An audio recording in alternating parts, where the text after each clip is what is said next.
Hello everybody, this is Dr. Adishina again. I'm here to answer one of the questions one of my viewers on YouTube was asking. The question goes by this: how did you study medical school and what are the best techniques to approach studying in medical school? That's a great question.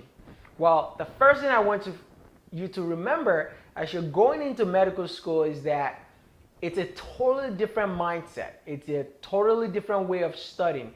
The techniques you use in college will never work in medical school because the volume of the information is astronomical. So one of the first things I did was first to be open-minded, basically to be able to try different avenues of studying. First, I know this is going to require a lot of reading, but there's different forms of reading. There's active learning, there's passive learning, there's a kinesthetic way of learning, there's auditory way of learning. So I try to incorporate as many different forms of learning modalities. The first thing I did was buy a whiteboard. Right? That might not seem intuitive to you, but if you have a whiteboard as a medical student or graduate student, what this forces you to do is write. All right, that is active writing. So if you're learning biochemistry, and you can buy detachable whiteboards, that's actually just the plain white one you can attach and reattach to your walls at home. And you've got 10 pathways to memorize for the exam. You can either memorize them in your mind, or you can write them on a whiteboard inside your apartment or your house and have this stuck on the walls.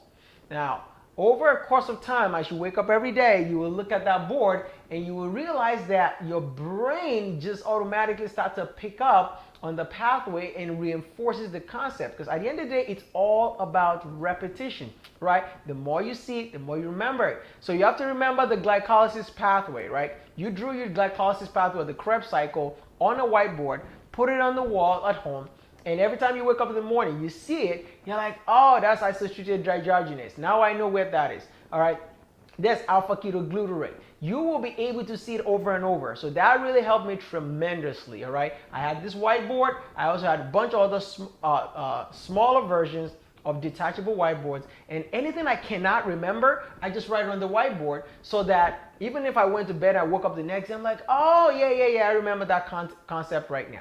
So that's the first thing I did.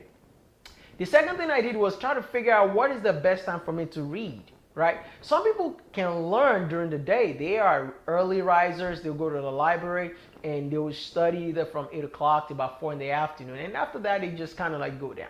All right, they relax. For me, I was more like an evening study person. Like, I'll go to class in the morning, and in the evening, I'll kind of study till like 2 o'clock in the morning or 12 o'clock at night, because I was able to remember most of the concepts better, but that's what worked for me. You have to know what works for you. So that's another thing.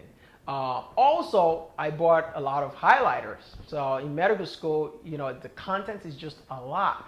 So I use highlighters, and I always take a summary notes next to every PowerPoint slide. So basically translating in my own words. When I do that, and I take detailed notes, by the time I read my notes the second time, I'm understanding the concept from my own point of view based on the content that's actually presented in front of me. That's another method I used. Another modality I used was flashcards, right? Now, flashcards are different. There's flashcards already pre-made, like pharmacology flashcards that you can just read and shuffle through. I used one of those. But there are flashcards that you actually have to make yourself. Now, those are the most painful to make.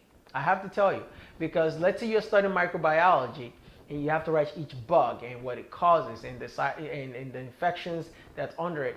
When you actually handwrite these flashcards, you can use them from any course. The downside to it, it takes a long time to make a flashcard. So if you're running out of time, probably not a good idea. But at the beginning, if you know the course is going to be a lot of road memorization, you're probably better with flashcards. So I made a stack of them. I just went to Walmart, bought a bunch of them, and I'll summarize all these notes inside a flashcard with a question and answer at the back. And I just go through them over and over, like, in the evening, so that, if I don't remember what's in it, I flip the card again. I'm like, oh, I just remembered it. Okay, that was another modality I used, especially for microbiology and some of the other classes that required a lot of memorization. The other thing I also implemented was try to understand from an integrative perspective. So a lot of students are learning materials, but they don't want to understand exactly how everything fits together. So I think everything as a puzzle.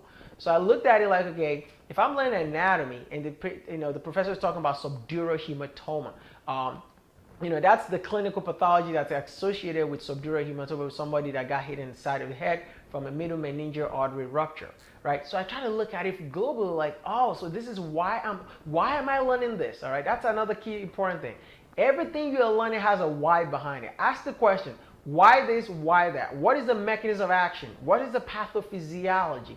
If you understand pathophysiology and physiology and anatomy of anything, you can basically deduce what's going to happen when there's a pathology. And a lot of students, they don't focus on that. They don't realize that, there's a reason why you're learning. It's like a building block, and everything kind of builds on itself.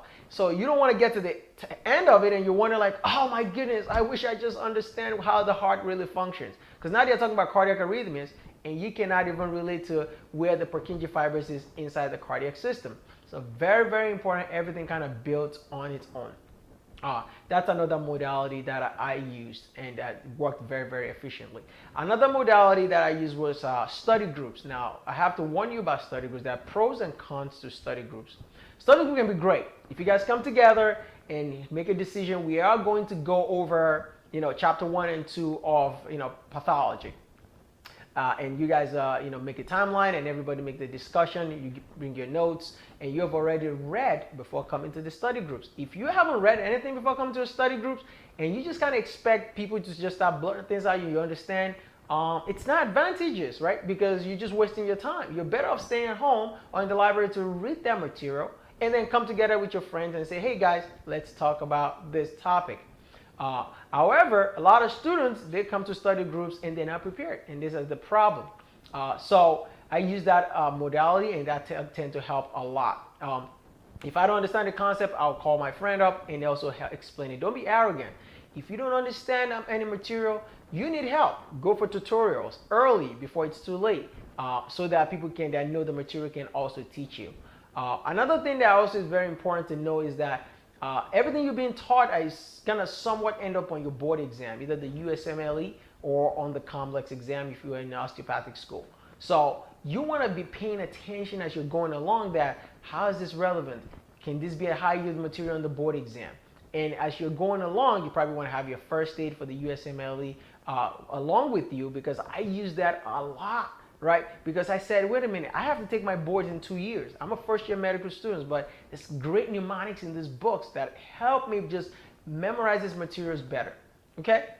Another modality is mnemonics.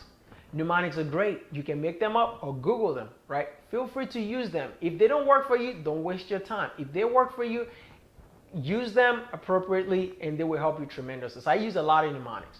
Also, stories. You can make up stories. All right, medical school is a place that you can make up any story, no matter how dirty it is. All right, no matter how nonsensical it may seem, as long as it makes sense in your mind, allows you to assimilate the content and relate it together, so you can do well in these courses. Please feel free to do so. Okay, so make up stories about any of these organisms you're learning and any of these pathologies, so that you can retain them at the back of your mind, because the material is just a lot. Okay, it's voluminous, all right, and it's coming to you at the speed of light.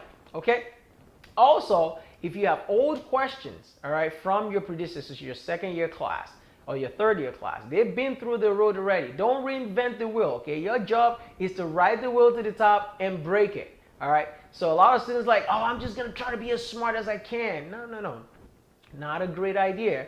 Ask your fellow upperclassmen, hey, what notes did you use? What textbooks did you use? Are there videos? Are there audios? Are there old questions? All this will help you, because then you don't have to work twice as hard if the work has been done. So if there's old questions and the professors end up recycling some of these questions, guess what? You just got to review those questions before you do the exam, and basically you might be able to actually see how the questions are tested.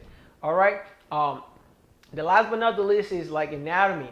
Anatomy, I spend a lot of time in the lab. I just, during dissection, I'm the guy that's up inside the cadavers, make sure I learn every nerve and every artery and every vein that we need to know for the exam. And I like to teach everybody else. And in the process of teaching people, I learn also the same way. So by the time I leave the lab, I've taught 5 people before I leave my anatomy lab, and I already mastered the information. I don't have to come back and waste my time. And finally, the only thing I would say is that if you are going to go to medical school classes or graduate school classes, make sure you're learning the best out of them. If you notice that you're just wasting time, end up not taking good, adequate notes, you're better off not going, staying at home, only if it's not mandatory that you come to class or that you actually have the lectures being recorded and you can listen to it at home. This is a method that you have to actually try by error, because if you skip class and you're doing poorly and that's not for you, some people don't come to class and they do very well. It's really kind of up to you from class to class. All right, so these are basically my basic suggestions of how I studied in medical school, and it really worked tremendously for me. All right, thank you very much for watching. Please feel free to subscribe to my channel and also visit us on smashusmle.com so you're able to watch a lot of high yield USMLE videos. Thank you very much for watching. Bye bye.